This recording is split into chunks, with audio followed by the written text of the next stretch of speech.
Alright guys, here we go. This is AoD Boujack coming to you with a heroines deck profile as part of the new series I'm wanting to do. I'm going to go over some archetypes that are really interesting to me or otherwise. We're going to discuss playability, viability, and the threshold to actually start playing these decks. We're going to start going over 13 in our next video. However, with our first one, I wanted to go over a personal pet project of mine, which is the heroines or waifu deck. I've tested it. Competitive viability is maybe like a 6.5 or 7 out of 10.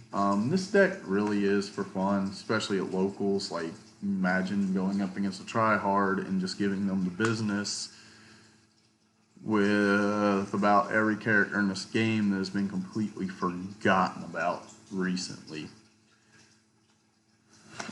So let's go ahead and profile choices and discussion. Boma leader. All Pan, Bola, Boma, Chi-Chi, Videl, my futures in 18 battle cards gain heroine and are treated as if they had no specific cost. This basically means any of these cards can be played for any color energy. You cannot play non-heroine battle cards. There is a difference between playing and having non-heroine cards in the deck, which we will go over when we get to them. When you play a card, draw one card, then this card and that card gain 5,000 power for the turn. For this leader to be offensive, you have to play battle cards. When your life is at 5 or less, you may draw one card, switch up one energy to active, and flip this card over. Anybody who played Pan, this deck almost resembles everything about the play style, the combo plays, stuff like that, which is really another reason it called out to me. When you're on your Awakened side, permanent, same. The auto is exactly the same. On your Awakened turn, this leader can stand at 20. So if you need to use it on defense, it is rather good. It's got an active battle. Once per turn, you can give one of your leaders one of your battle cards a 5k pump. This skill is really underrated. We'll get into it later. So let's go ahead and kind of go over some plot lines and curves. Our first card is a Unison of Preference in this deck. Launch the wild one, 15k, 2 specified green, active main for 2 if your leader card is a heroine, which right now Boma is the only one in the game that is, and play his card with 2 markers on it. Our leader ability does not specify battle cards, so when you play the Unison in this deck, you get to draw off of the leader and give it the 5k pump. Most people seem not to realize that, so it actually works really well with the deck. +1, top 5, rule tournament or heroine card. It searches every single card in this deck except the check lands and your temporal rescue trunks. You can run 4 Boma Inspiring Support super combos. I like having 1 for draw. -1, choose any number of your opponent's battle cards, total cost add up to 3 or less and KO them. Doesn't come up as much, but I have used it a couple of times. Max power Kamehameha.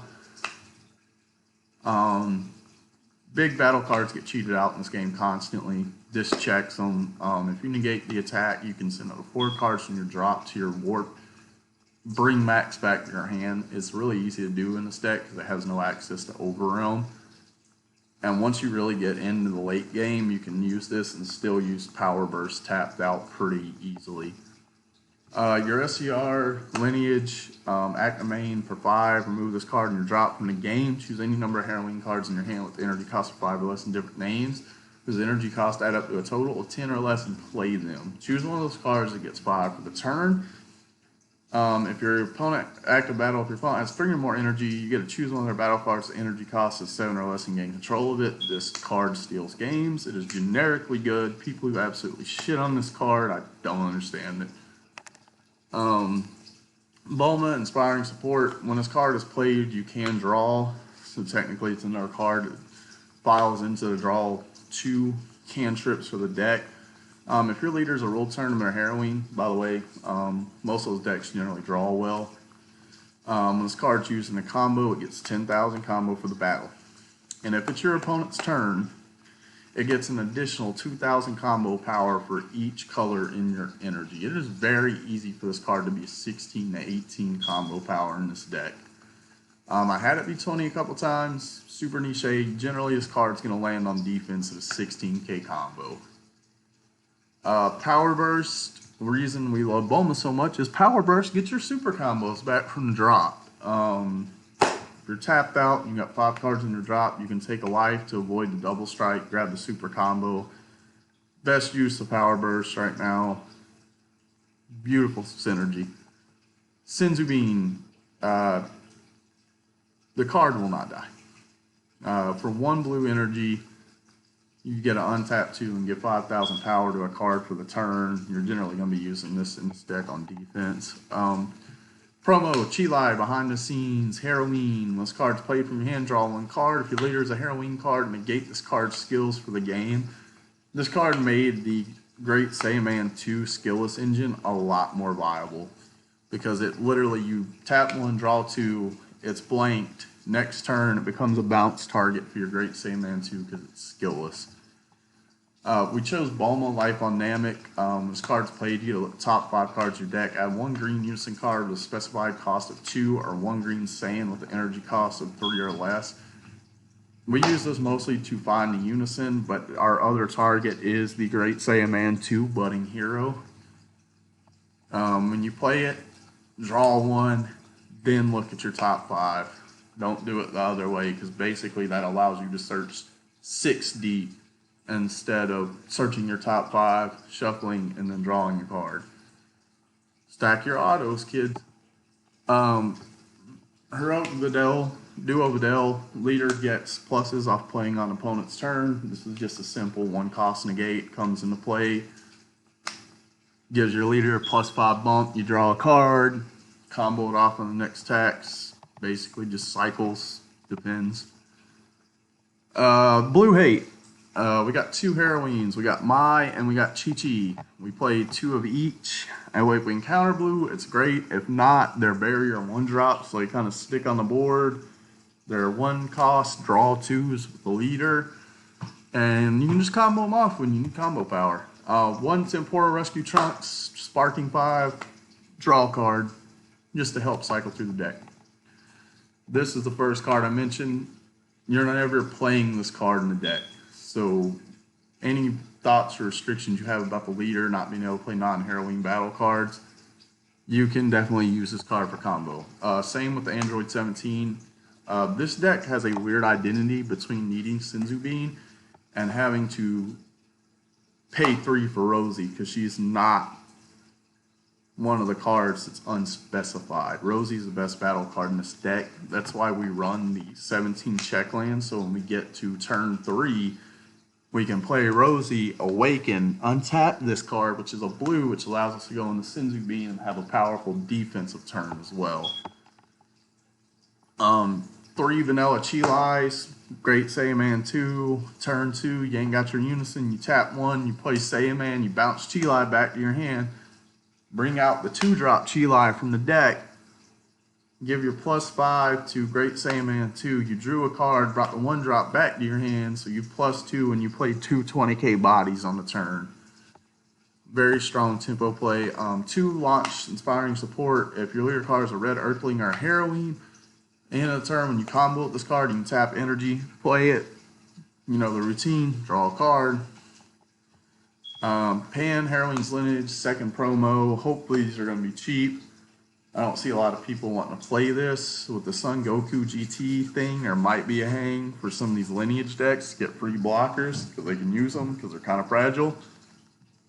But turn 1, you hammer your check land. Oh, I can't play. Oh, free blocker. Just like Legic back in the day for Pan. You gotta draw your card. Rosie, 3 specified green is the biggest drawback. It is the best battle card in this deck. It has Deflect, which is incredible. When you play this from your hand, your opponent has to discard 2 cards, and because of the leader effect, it basically becomes a 20k triple attacker for the turn. I can't speak enough about Rosie. She's almost always in your hand if you ever resolve the SCR ultimate. Every turn past 3, you want to slam Rosie on the board. She just does work. Great Saiyaman 2, Budding Hero. Talked about this interaction earlier. Your active main, choose one of your skills battle cards to a lesser turn at the hand, play copy this card from your hand.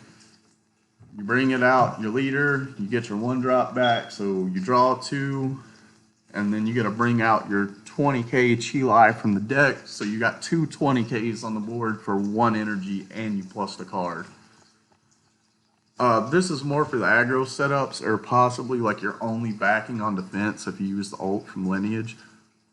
If you awaken at 2 or less life, this is a free play blocker against more aggressive decks.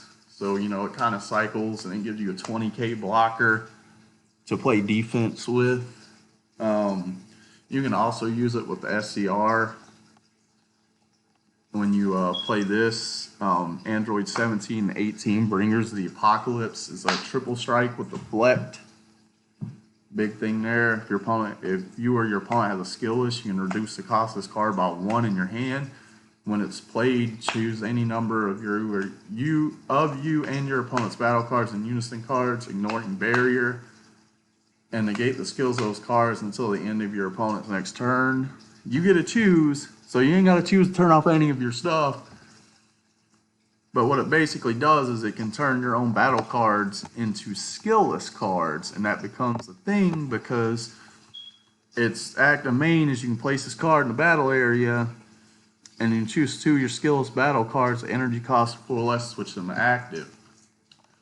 So basically, if you get your setup off of this, you can bring out a Rosie off your old pan, and then this yellow android, if you have you or your opponent has a colorless, that adds up to 10. Rosie will force the discard of 2 cards. You get the pan. Pan and 17, 18 are hitting the board because they both have deflect. Like if your opponent activates God Sealing, you can kind of go in a different direction with the pan. I don't think you're going to have a 3rd card that has deflect, but it's fine either way. 17, 18, basically, like if it lands, you're going to get 2 swings with this card because you get to stand it up with a pan. So you're going to get 2 25k triple strike swings. You're going to get your 3 string, or actually, you're going to give the leaders +5 to them, so it's going to be 2 30k swings. And then you're going to give the heroine Lineage +5 to Rosie, so she's going to get 3 20k swings. And then literally, you can activate, or no, you can't stack it though. If you have other battle cards on the field, you can neg their skills. You're not going to do it for Pan and Rosie. Got a little ahead of myself there. But basically, you can sack it off, and then you'll basically get another 2 swings on the board with Vanillas. So it's a really powerful combo when you push your game. Android 18, Let the Battle Begin, is the best counterplay in the deck. When you play this card, or let's go with the opponent first. If your leader is a android or heroine, you have a unison in play with a specified cost 2 or more. And it's your opponent's turn, you can reduce the cost of this card in your hand by 3. When you play this card, if a battle card being played has a cost of 4 or less, it's bottom decked, so it never gets played. 18 with the leader, you draw your card, and then it becomes a 20k blocker, which you can pump with the leader to 25, so it's usually going to stick on the field for multiple turns. Getting extra clips out of blockers in this deck is incredible. Android 17, 18, if you get to the end game, I've only literally ever played this card against Blue Baby. This card is played, choose any number of your opponent's battle cards, ignoring barrier, place them in the drop. This is incredible for blue base decks anyway, because blue does so much hand bouncing. The fact that it literally just says bye-bye, just put them in the drop, is incredible. It's got deflect, and it's an 8 cost, so literally nothing is hitting this card because it's a hard cost. You can't Yamcha it, you can't Vegeta it, you can't God Seal it. Charismatic, you're not doing anything to it. When this card attacks, your opponent reveals their hand. Choose up 2 cards from it, place them in their energy and rest mode. This card is going to get 4 cards out of their hand minimum, much less the defense of having to defend a 30k double strike dual attack. So the deck has some really powerful boss monsters in it. The Pan and the new yellow 17 and 18 can give it some more legs on the lineage play. But the deck is very fun.